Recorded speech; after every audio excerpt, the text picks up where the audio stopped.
너희 모든 나라들아 여호와를 찬양하며 너희 모든 백성들아 그를 찬송할지어다. 우리에게 향하신 여호와의 인자하심이 크시고 여호와의 진실하심이 영원함이로다. 아멘. 사랑과 은혜가 충만하신 아버지 하나님, 하나님의 은혜를 진실로 감사를 드립니다. 거룩한 주일 아침 저희들을 사랑해 주셔서 이렇게 예배의 자리로 인도하시니 감사합니다. 우리가 다 함께 예배하지 못하지만 있는 곳 그곳에서 드려지는 모든 예배를 기쁘게 받아주시고 사랑하는 모든 성도들에게 하늘의 크신 은혜로 채워 주시옵소서. 예수님의 이름으로 기원하옵나이다. 아멘. 우리 다 같이 1장 찬송하시겠습니다.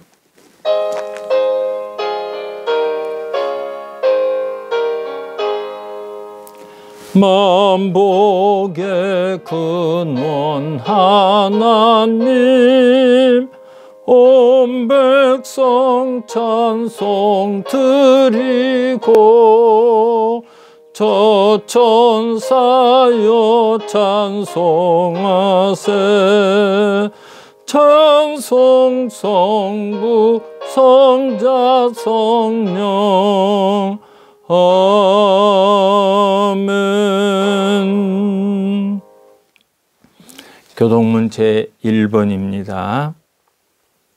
복 있는 사람은 악인들의 꾀를 따르지 아니하며 죄인들의 길에 서지 아니하며 오만한 자들의 자리에 앉지 아니하고 오직 여호와의 율법을 즐거워하여 그의 율법을 주야로 묵상하는도다.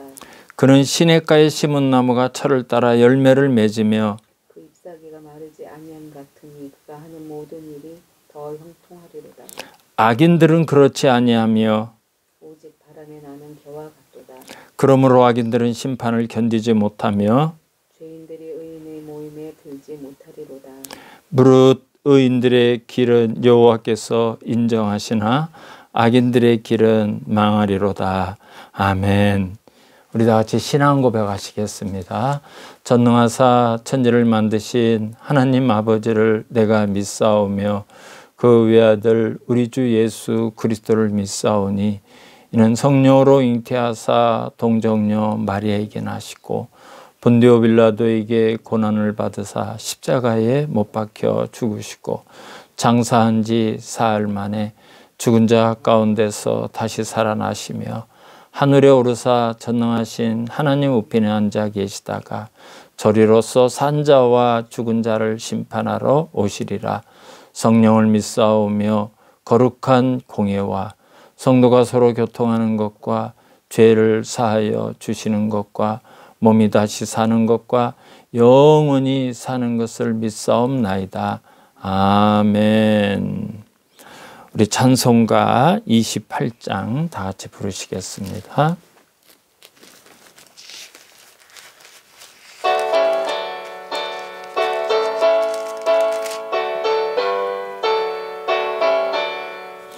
복의 근원 강림하사 찬송하게 하소서.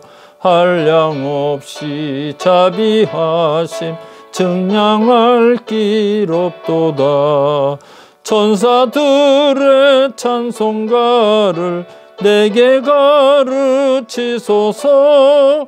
구속하신 그 사랑을 항상 찬송합니다.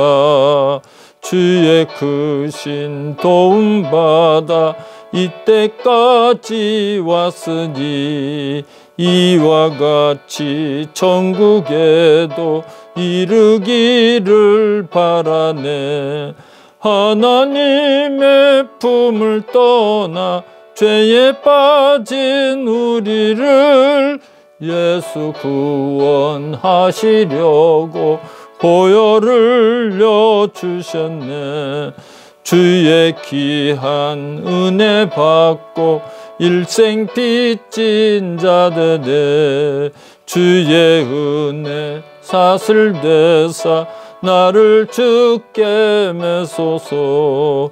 우리 마음은 연약하여 범죄하기 쉬우니 하나님이 받으시고 전국이 늘치소서.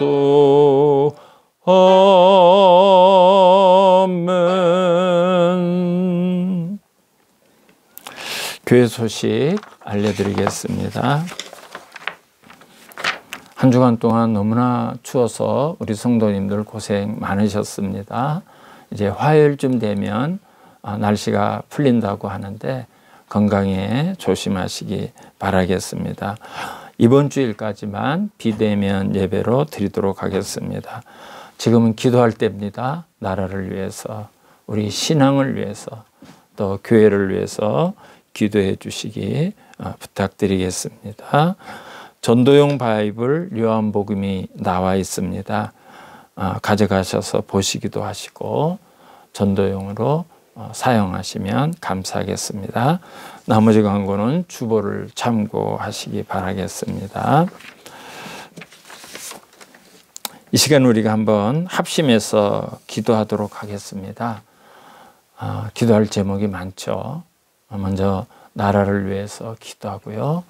이 코로나가 속히 끝날 수 있도록 우리가 하나님의 도우심을 늘 구하셔야 됩니다.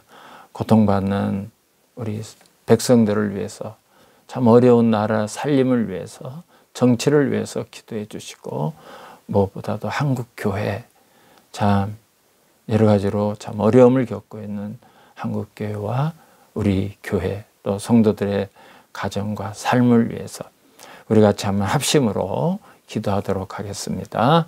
기도하겠습니다. 사랑하시는 하나님 아버지, 하나님의 은혜를 진실로 감사를 드립니다. 오늘도 저희들이 이렇게 예배하며 마음을 모으고 힘을 모으고 뜻을 모아서 하나님의 도우심을 구합니다. 사랑하시는 하나님 아버지, 우리 대한민국은 하나님의 은혜로 여기까지 왔습니다.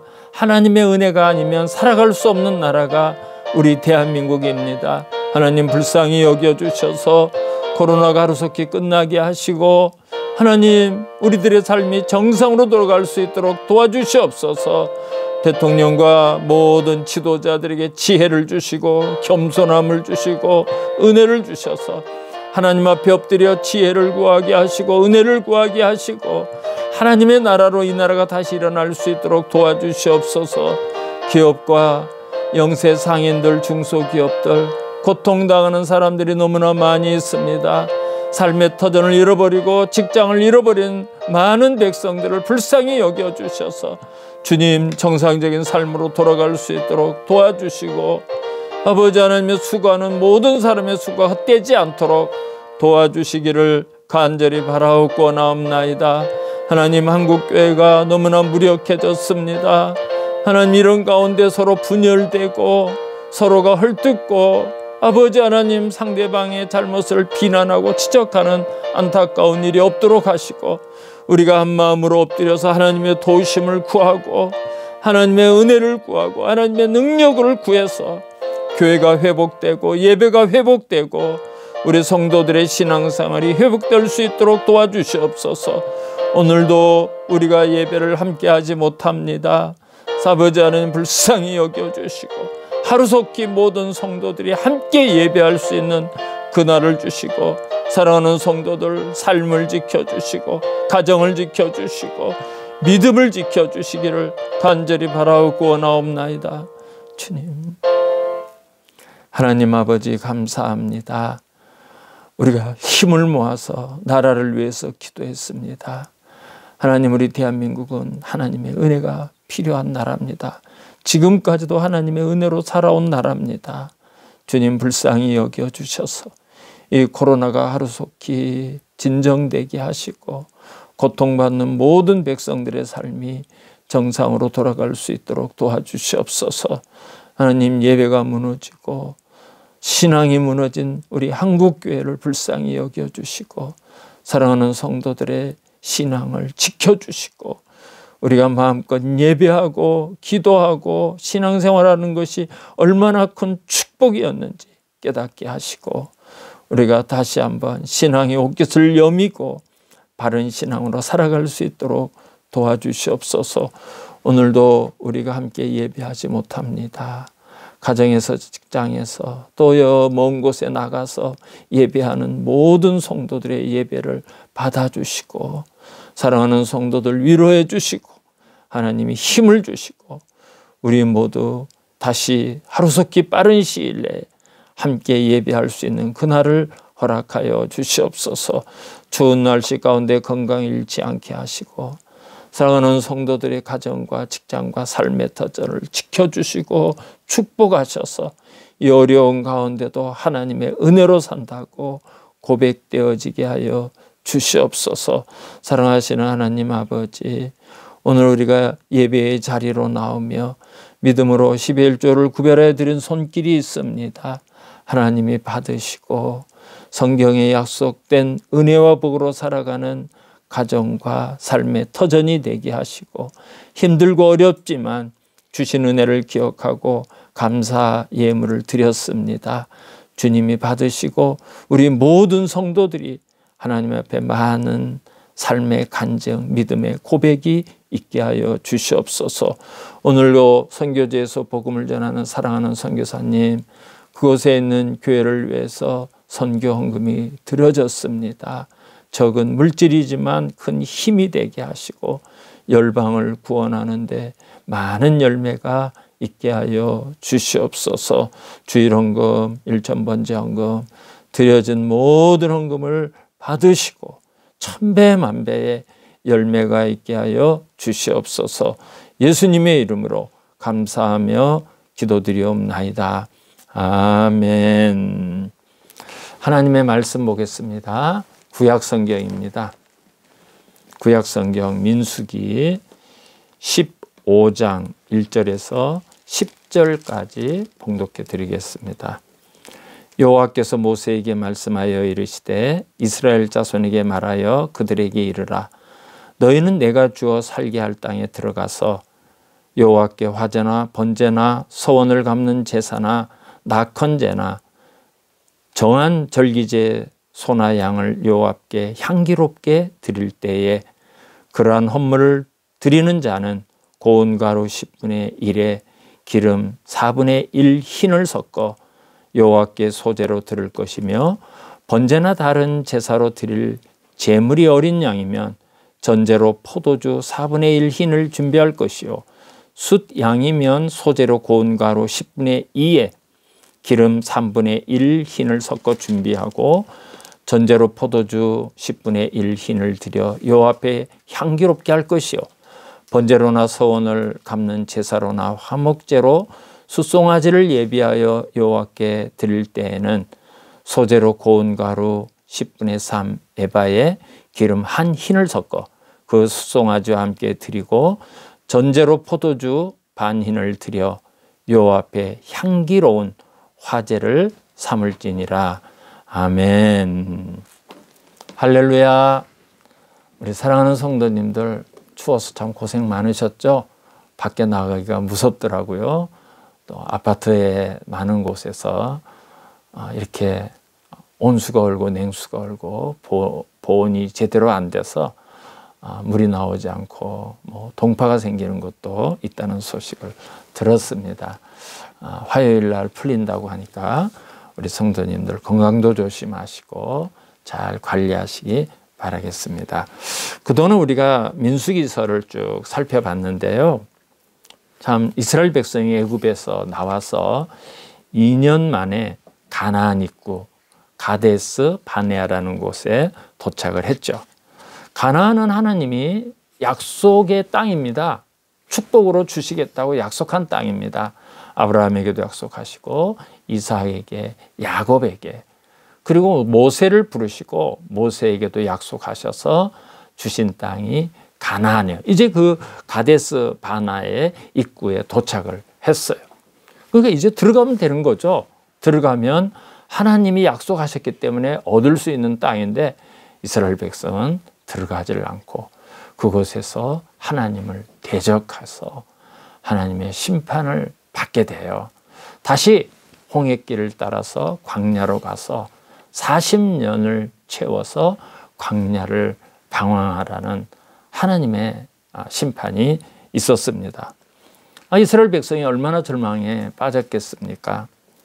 하나님의 심판을 받고 하나님의 징계를 받아야 하는 이스라엘 백성들, 정말 말할 수 없는 그런 절망의 상태에 빠져 있을 겁니다. 그러나 하나님께서 이스라엘 백성을 아주 버리신 것이 아니죠. 오늘 본문을 보면 하나님께 죄를 짓고 하나님과의 관계가 깨어졌을 때 어떻게 하나님과의 관계가 회복되고 용서함을 받을 수가 있는가? 다시 하나님의 관계가 회복되는 그런 방법을 허락해 주셨는데 그것이 바로 제사입니다. 제사 제도입니다.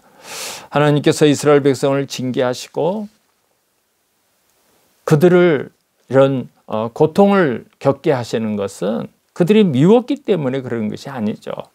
그들 뼛속까지 녹아있는 노예근성, 수많은 기적과 하나님의 역사를 경험하면서도 하나님을 믿지 못하는 그 불신앙, 그것이 고쳐지지 않으면 가나안에 들어가도 안 돼요. 가나안에 들어가도. 가나안은 이제 믿음의 싸움을 해야 되고 믿음으로 가나안 땅을 정복해야 되는데 불가능하게 되는 거죠.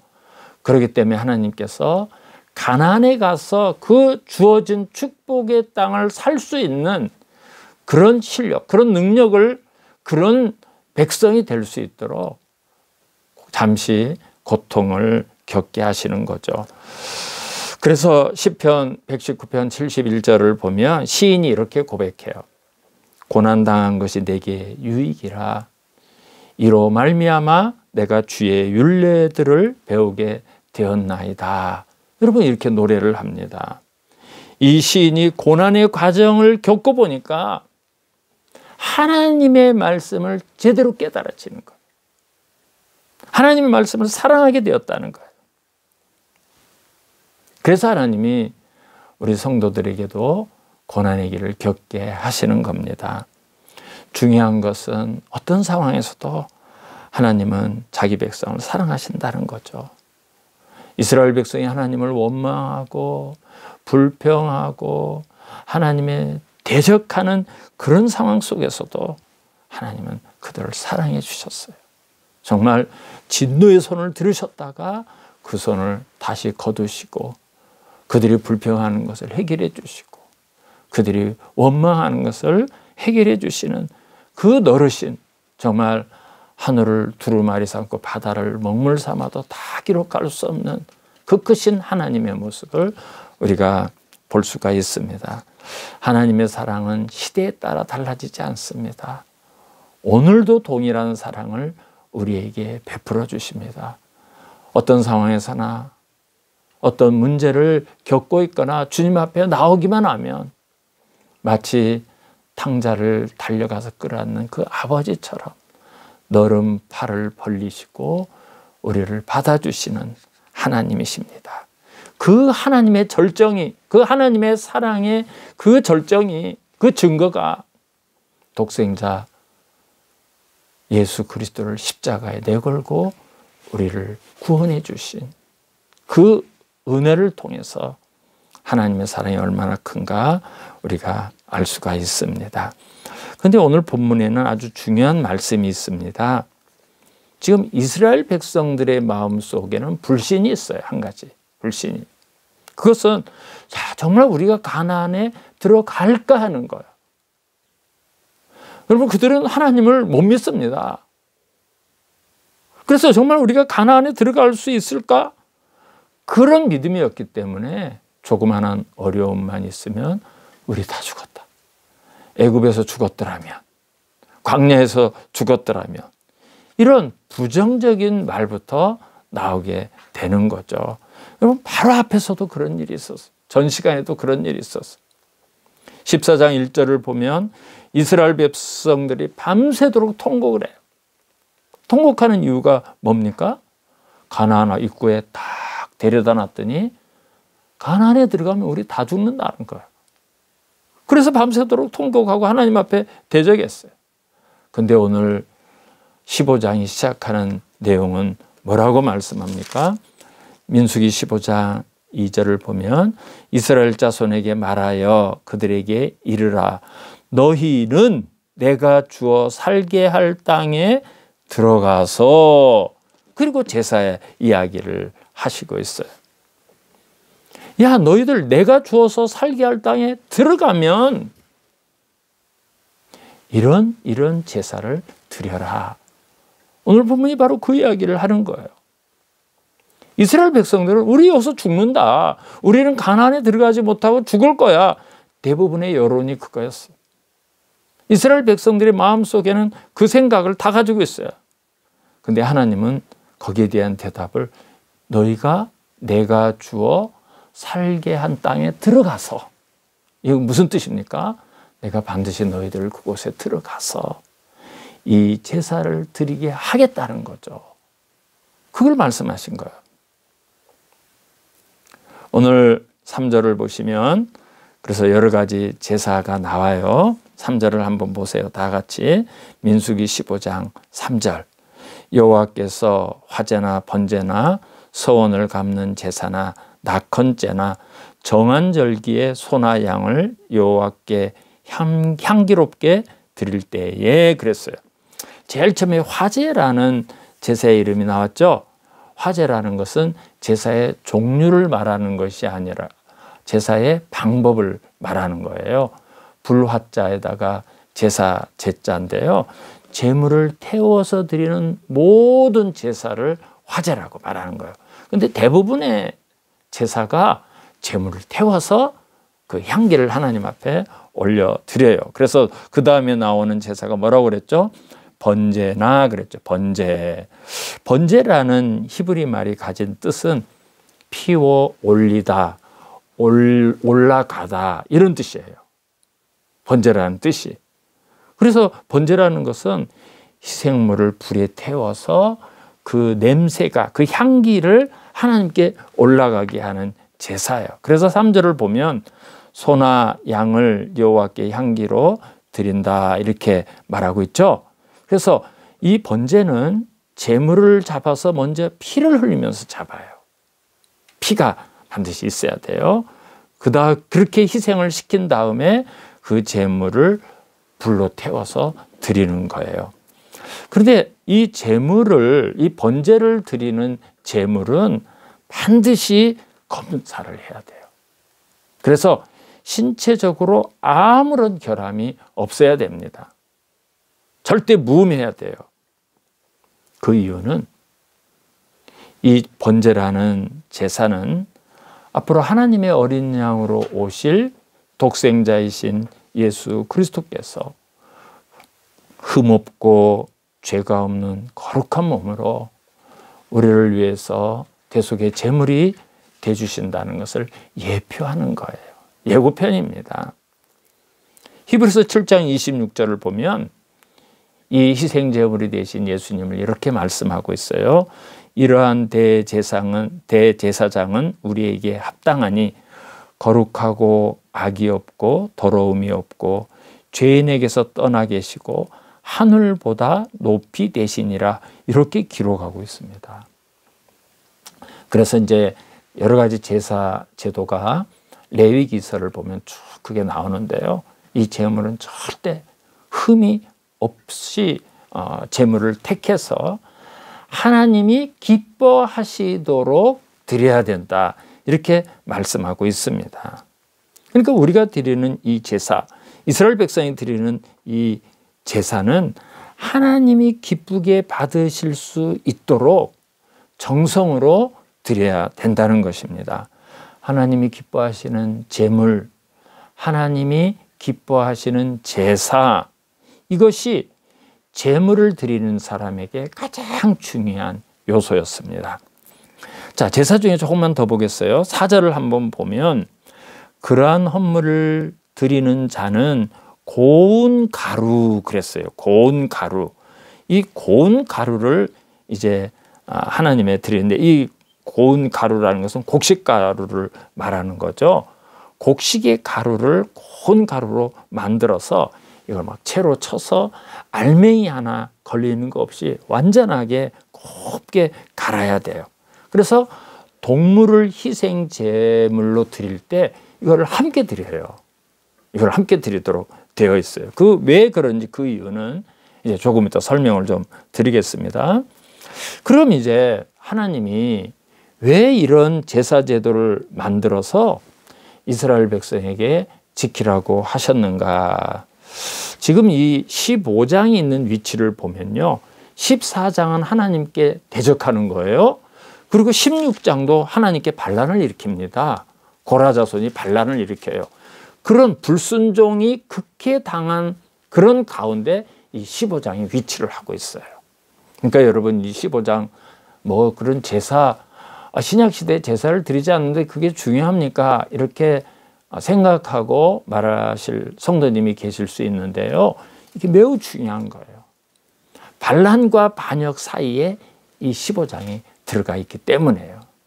그래서 조금 귀를 기울여서 들으시기를 바라겠습니다. 하나님께서 에덴 동산에서 아담과 하와에게 명령을 내리셨죠. 야, 이거 다 먹어도 되고 너희들이 다 가져도 되는데 선악을 알게 하는 나무 그 열매는 먹지 마라.